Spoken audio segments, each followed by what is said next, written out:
Mais avant cela, je veux que si la sœur Karine est prête, elle peut venir pour donner un témoignage de ce que Dieu a fait pour elle après la prière. Amen. Nous croyons que notre Dieu répond toujours à la prière.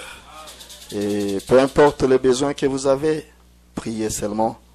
Il a dit, quand vous priez, croyez dans ce que vous demandez. Et croyez que vous l'avez reçu et vous verrez la chose s'accomplir. Et je crois que ce témoignage va nous fortifier, va fortifier notre foi. Que Dieu vous bénisse. Que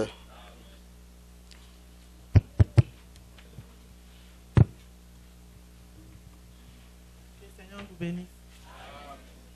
Je voulais donner des témoignages. Je vais commencer d'abord le premier témoignage pour ma fille Joyce, avant de commencer votre témoignage. Bon, quand nous sommes venus ici aux États-Unis avec mon mari, j'étais un peu malade. En allant à l'hôpital, quand nous sommes partis à l'hôpital, on a fait des examens. Le docteur me dit que tu as un kyste qu'on doit opérer. Mais il n'y a pas moyen qu'on opère ça parce que ici on n'opère pas les kystes.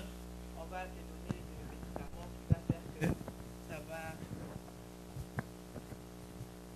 On va te donner des produits qui va faire que ça va, le kyste va disparaître. On m'a donné des piqûres, on m'a donné aussi des médicaments. Les piqûres et les médicaments, c'était pour que je ne puisse pas tomber enceinte jusqu'à ce que le kyste va disparaître. Et puis on m'a donné d'autres médicaments que je prenais. Et puis on m'a donné des jours, il faut prendre le médicament. Un jour, j'ai dit à mon mari que je ne peux plus prendre ces médicaments parce que quand je prends ça, j'ai envie de vomir. Et mon mari dit, donne le médicament, je veux voir. Il a pris les médicaments, il a examiné, il a regardé au compur, il a dit que ça, ce sont des pilules, pourquoi tu prends ça? Moi, je ne savais pas que ce sont des pilules. Il a dit, arrête ça, ne prends plus ça. Bon, j'ai pris ça déjà un mois. Bon. Quand j'ai arrêté de prendre, et puis mon système a changé directement. Et puis il y a des hormones qui ont augmenté. Quand les hormones augmentent, il n'y a pas moyen d'ovuler, tout ça.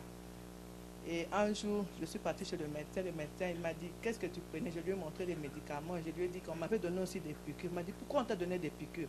Moi, j'ai dit, on ne savait pas. Nous, on venait directement de l'Afrique. On ne savait pas qu'est-ce qui s'est passé.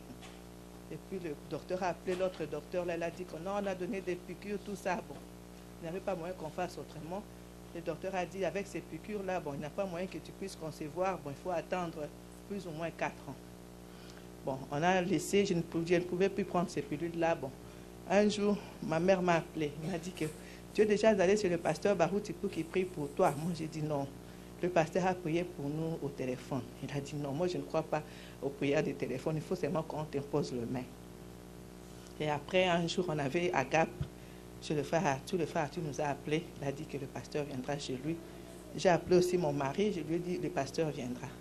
Et mon mari a dit, comme il est au travail, que je parte, il viendra le soir. Et après cela, nous sommes partis. Après la Gap, le pasteur a prié pour nous. Et quand le pasteur a prié pour nous, nous sommes rentrés à la maison. C'était presque 1 heure. Je devais aller aussi au travail. J'ai dit à mon mari, comme le pasteur a prié pour nous, aujourd'hui, on doit manifester l'onction que le pasteur a prié pour nous, parce que si nous dormons, on risque de se chamailler aujourd'hui et demain l'onction va fuir. Mon mari a dit, ok, bon, comme ça, on va examiner d'abord l'onction que le pasteur nous a donnée. Après, le même mois que le pasteur avait prié pour nous, c'était le même mois, c'était presque la semaine que j'étais tombée enceinte et j'ai eu ma fille Joyce.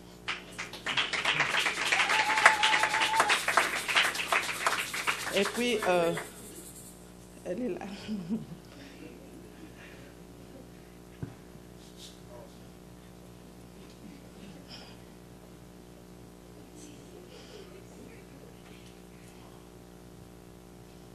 Et puis par après, quand j'ai accouché Joyce, il était presque 14 mois. Quand on envoie le lettre pour aller au check-up, je suis partie. Et le docteur me dit, non, les hormones sont tellement élevées, il n'y a pas moyen que tu puisses encore accoucher. Maintenant, je dois faire l'opération. Moi, j'ai dit, comme on a fait le test, moi, j'ai dit, au lieu de faire l'opération, comme ça, on verra après. Donc, on a fait tous les examens des sangs, tout ça. Et on devait faire l'échographie. Quand nous sommes rentrés, en rentrant, mon mari me dit, moi, je ne veux pas qu'on fasse l'opération. On attend seulement, bientôt le pasteur viendra, le pasteur va encore prier pour toi. Et j'ai dit non, il n'y a pas de problème. Quand le pasteur est venu, un jour je suis venu, mon mari m'a appelé, il m'a dit tu es déjà parti chez le pasteur pour qu'il puisse prier pour toi. Moi je lui ai dit non, je ne suis pas encore parti. Il m'a dit tu dois partir. J'ai hésité parce que le docteur nous avait écrit, m'avait donné des vitamines et puis il m'a donné des prescriptions pour acheter les tests d'ovulation, tout ça. Et puis après, un jour je suis rentrée, il m'a demandé tu veux aller chez le pasteur. Bon, je suis passée par là, mais j'ai hésité d'entrer. Je suis partie chercher l'enfant chez ma tante. Et un autre jour, je devais partir, mais je ne suis pas encore, je ne suis pas partie. J'ai dit, je vais d'abord acheter le prescription que le docteur m'a demandé avant que j'aille chez le pasteur. Bon, le matin, je ne suis pas allée au travail. J'ai appelé, j'ai call sick. Quand j'ai call sick, je devais aller à Walmart acheter le test d'ovulation et tout ça.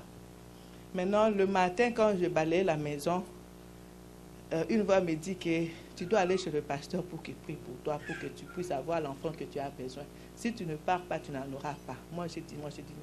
Pourquoi aller seulement chez le pasteur? Seigneur, toi, tu peux me donner l'enfant comme ça. Une voix me dit, tu dois aller chez le pasteur pour qu'il prie pour toi.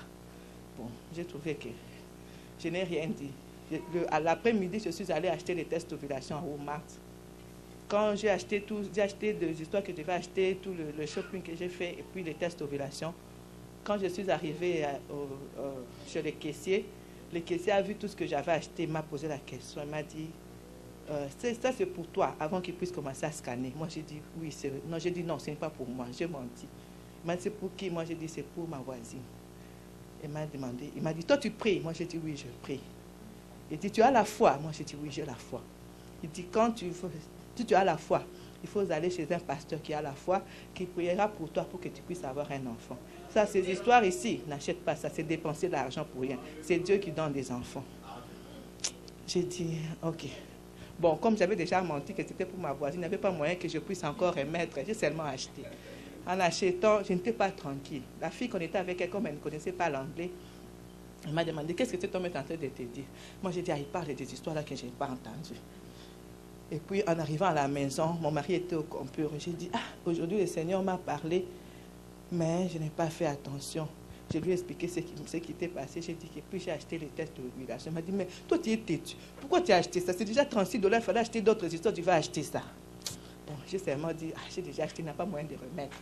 Et puis après, c'est là, je suis allée sur le pasteur. J'ai dit au pasteur que j'avais les hormones qui augmentaient, mais j'avais envie encore d'avoir un autre enfant. Et le pasteur m'a demandé, ton enfant à quel âge? J'ai dit, il a déjà 17 mois. Le pasteur a dit, ok, comme ça, tu te mets à genoux, je vais prier pour toi. Et le pasteur a prié pour moi. Et après, à la campagne, il a prié aussi pour mon mari.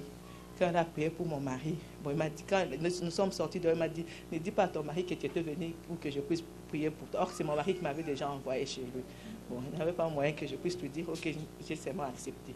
Et après cela, nous sommes allés chez le docteur encore. Le docteur nous dit que non, parce qu'il avait déjà écrit une lettre pour faire l'échographie. Le jour que nous sommes venus pour l'échographie, le docteur n'était pas là. Il est parti faire un accouchement.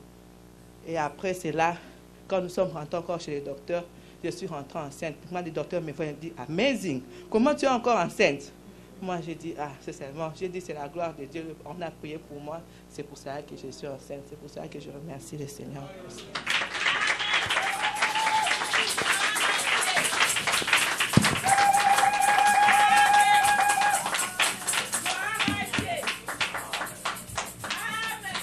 Amen. Acclamons le Seigneur Jésus-Christ. Amen, amen, amen. Vous voyez que Dieu répond à la prière, n'est-ce pas? Amen. Et aujourd'hui, croyez. Peu importe le problème que vous avez, croyez. Et quand le pasteur priera ici, vous aurez la réponse. Vous aurez la solution. Vous aurez ce dont vous avez besoin. Amen. Acclamons encore le Seigneur Jésus. Poussons les cris de joie pour sa gloire. Amen, amen, amen, amen, amen, amen, amen.